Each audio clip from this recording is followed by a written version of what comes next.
Hi guys, it's the 1st of April and I'm here not for a joke but for my March update.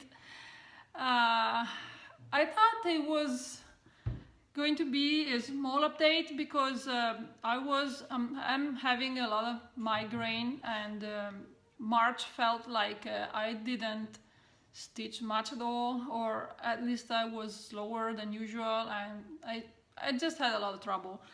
But when I started putting together all my whips and stuff and finishes I actually have done quite a bit, so I'm happier than I thought I would have been. So, well, let's get started. So the first project I worked in March was Sweetheart by Northern Expression Needleworks. And last time you saw it, I had about half of it, and I finished. There it is. It's stitched on a 36 count linen, hand-dyed by Marika at Crafty Bits Creation, and and stitched with the Fiberlicious in Opal Galaxy, which is one of my favorite color. And it has a couple of I don't know if you can see them. Oh, that's bad, but it has a couple of color of Mill Hill bits. Yeah, that didn't work anyway. Sorry. So I'm pretty happy about it. It turned out great. I have no idea what I would do with it, but it was really fun to stitch. I have to say, I had to put a grid on a fabric because the first quarter I stitched, I think I said this before, but the first quarter I stitched, I pretty much stitched it 3 times because I had to frog a lot. So the gridding this kind of project for me sounds like a good idea. But I'm really happy how it turned out, and I'm probably gonna frame or do something with it, but I don't know when. Then I think I mentioned last time that I subscribed to the new Stitch Specialist Stitch Along by, it's hosted by Abby Gurdon, and it's her pattern, and it's called the Season Sampler. And the first part came out at the beginning of the month, and I stitched it right away.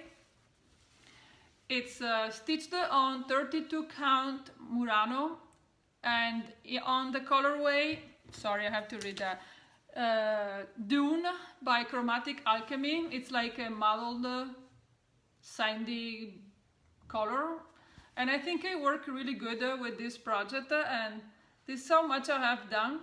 It's just the first part, and the second part was released today, and so I think I'm gonna be working on this during the weekend. The whole thing here took less than a day, so every part is gonna be real quick. But it's nice and has a lot of specialty stitches, and it's kind of really fun to do. So the next project I worked on was my work travel bookshelf, and here it is on his big old frame. And last time you saw it, I had finished this page down here, and I completed this entire page. So I got the plain on and part of the books down there. And this actually was pretty fast. The plain was a confetti nightmare, but you know, I'm a confetti junkie, so I didn't mind that too much. So it went kind of in, I think I got this done in less than in maybe 10-12 days of stitching. And yeah, that's how it looked like.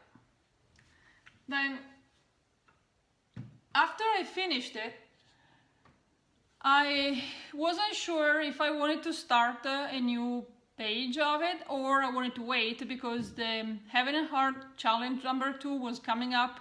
I heard that it was going to be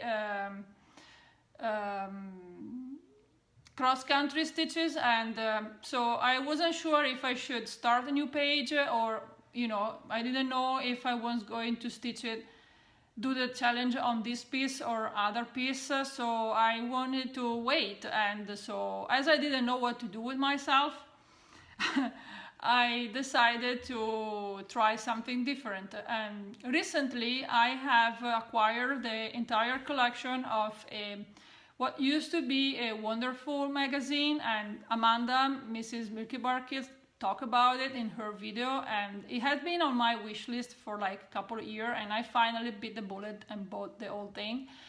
The magazine I'm talking about was a digital only magazine, and it's called The Gift of Stitching, and it has a incredible amount of pattern. It's awesome. It has a pattern from Chatelaine, Papillon Creation, Long Dog Sampler. I mean, you name it, they're all in there. There are so many, and it's really detailed explanation, and it shows you how to finish stuff, something I need to work on. And so I bought it, and it's a digital. She sell all the, of course, the old magazine, as it stopped publishing a few years ago, and it has a total of 7 something year of publication. And you get them. You get it on a DVD. It comes from Australia, and I asked her if instead it was possible for her to make it available for me to download, as it would have been faster and more easy. No shipment, no custom, no problem. And she agreed, and so I downloaded the whole thing and I started browsing, and something really caught my eyes. And I have been wanting to start my winter water garden chatelaine recently, but I promised Carrie I will start with her when I go visit her in October, so I couldn't do that. And so I decided to try one of the 2 small chatelaine that are in this magazine, and the one I started is called Lavender Bosquet. I started it and I finished it, well, minus the bits. Those are coming. I have to order them because I can't find them here. I can't find anything here. Anyway, this is it. It's stitched on a 28 count linen, and it's like a variegated light blue color. I thought it was nice, and it works pretty well with all the color I picked. I substituted, there was, this design had like a couple of water lily or other specialty thread. I substituted everything with DMC. I'm pretty happy with my choices. The only one I would change if I had to do it again is the purple one here, because it's a little light and it kind of get lost on the fabric, but I'm not gonna unpick it. I'm leaving it, and I'm really happy with how it turned out, so it will stay like that. So then it was the end of the month yet, and still I didn't know what to do with myself, and that was 2 days ago. So I showed you a couple of videos ago, I bought the Prairie Schooler alphabet, and it had been nagging me, in like burning in a hole in my cupboard where it's sitting. So I decided to go ahead and start it. And the way I'm gonna do it is I'm gonna do it in a old piece of fabric, not singular. And the fabric I picked is a 28 count, and I'm not sure what kind of material it is. It's a piece of fabric I got in a swap with the lady in the States, and so I know it's 28 because I checked, but I have no idea what's the brand and nothing else. But it's kind of like in a raw color, and I thought it would work good with the color in the alphabet. And so a couple of days ago I started the first letter, which is A. Oh, and I'm gonna do it lengthwise, so it's gonna be 7 rows of 4 blocks. Of course I have 26 letters, so I haven't decided yet if the last row will have just the 2 letters in the middle, or I will fill them up with the there is a motif that's supposed to use the filler. I might stitch that twice, or I might just leave it empty. I don't know. That's in a long time from now, so I have time to think about it. Anyway, this is it. That's how far I got. Trying to see if I'm showing it right. Yeah. And it's pretty nice to stitch. It's a fun stitch. It's a big difference compared to all the confetti in the World Travel bookshelf and from all the specialty stitches in the other pieces I've been working on. So I'm pretty happy. I'm having fun with it, and I think I will like finish this leather, or maybe finish the boat before I move over to something else. And in fact, I have been thinking to start try again a rotation. I tried before, it didn't work. I usually I can stitch only in something I really want to stitch in that very moment. And usually when I start the page, I can't put it down until I have finished the page. So what I have been thinking is something like this. As at the beginning of the month, the stitch specialist, Sal, the season sampler Sal, come up, and let's take like a day or a little more maybe. What I'm gonna do is the first week of the month after this has come out, I'll work on this and I'll finish the rest of what's left of that week with the Prairie Schooler alphabet. And then the rest of the month I work on my Heaven and Heart design, the World Travel bookshelf, or on the other piece, the Daisy Blue. I don't have it right here, and that's what I'm gonna use for the challenge number 2. It came out yesterday. Is an old page, all in cross-country stitching, and then when I used to do that on my peacock, it gave me a huge headache, so I don't know. I don't like to stitch that way anymore, but I'm gonna try to do it. The page is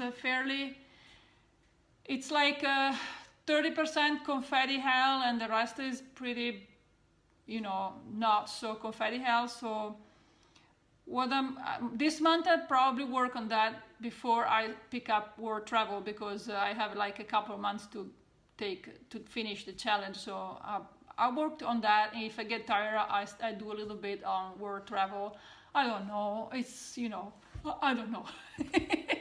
I'm gonna try anyway. So, okay, so that's it for the month update and what I'm gonna do next month. And I only have one last thing to do. And last time, on my last video, I showed my curtain cover, and I had a lot of feedback. A lot of people were interested in it, and somebody asked in the comment, I'm sorry, sorry, I looked up the name, but migraine brain, I forgot it already, so I apologize. But she asked me to explain how I made my frame, and it's really very simple. What I did was I took my frame, I extended it to the maximum height that I work with, and I measured around, and I added like an inch and a half, a couple inches, depending how strong elastic you have, to that length. And then I measure the frame where the maximum width of the fabric would be. And that how I made my measure. It was this way, it was the width of my frame, and this way was double the height and a couple inches more. And I cut, it's pretty much, I cut a rectangle of it. And then what I did, I hem it here. I'm not going to show you very close how I did it, because I can't sew a straight line to save my life, and it looks horrible, but it works. So I hemmed it all around, both sides, and then I changed my sewing machine. Have a few kind of stitches it can do. I loaded up with the elastic thread. It's just a thin, see if I can show you how it looks like. It's like, I don't know if you can see it. It's like a very thin thread and it's elastic. And that goes in the spool, but you know, you have to look up the instruction on your sewing machine. It will tell you how to work with elastic. So I loaded up on the spool and I had regular thread on top of the machine. And I set the kind of stitch on the largest zigzag I could find. And I just zigzagged around in 3 or 4 places. And that's it, then nothing else. It's easier to do than to explain, especially if you're missing a few of the English correct terminology to do so. So anyway, that's it. I hope this is a good enough explanation. Otherwise, please ask me again. I'll try to do better. I can maybe draw a little sketch or something. I didn't really prepare it today, but I'm sorry, but that's the best I could do. Anyway, that's it for March update, and I'm really thankful for all the subscribers, the like and the comment. It's really wonderful. I've been better to answer to every comment. I try my best, and I'm watching all your video, but you are so many guys. I am like over a month behind, and I don't think I will ever catch up, but I'm doing my best. Anyway, that's it. I'll see you next month. Bye.